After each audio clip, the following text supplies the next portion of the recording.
विजय वडेट्टीवार विपक्ष के नेता है। उन्होंने सत्ताधारी पार्टियों की आलोचना की है।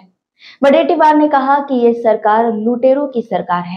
साथ ही शिंदे, फडणवीस और पवार तीनों अलग अलग स्वभाव के लोग हैं।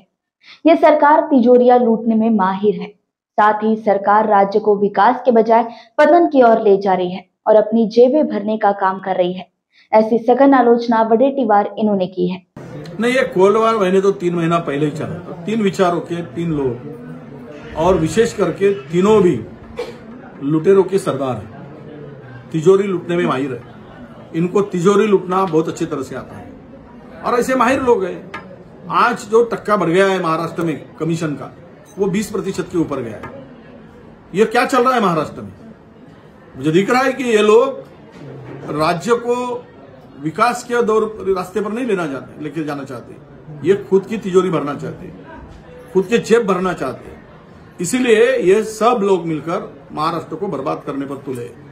आज कोलवार की बात हो रही, हो सकता है कल कोलवार ये वेपन्स वार न बन जाए, और हो ही रहा है राज्य में। महाराष्ट्र में बलात्कार की केसेस बढ़ गई, महिलाओं पर खुलेआम अत्याचार हो रहे, रोज महिला बच्चियों का शोषण हो रहा है। क्या कर रही सरकार? महाराष्ट्र में खुलेआम दलितों के ऊपर अत्याचार हो रहा है, आदिवासियों के ऊपर अत्याचार हो रहा है, अल्पसंख्यक के ऊपर अत्याचार हो रहा है। ये क्या कर रही सरकार? सरकार के जो काम आवंटन किया था उनके लिए पैसे भी नहीं है, काम बांट दिए गए। अपने आमदारों की मर्जी संभालने के लिए एक एक आमदारों को हजार करोड़ रुपए इन्होंने दिया और लूट दिया। अब किसी को लगता है कि मेरे हिस्से में कम आया। अब डाकुओं की, लुटेरों की सरकार जब आती है तो वही होता है।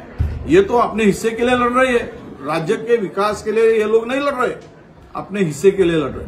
मेरा हिस्सा कम हुआ, मेरे ऊपर अन्याय हुआ।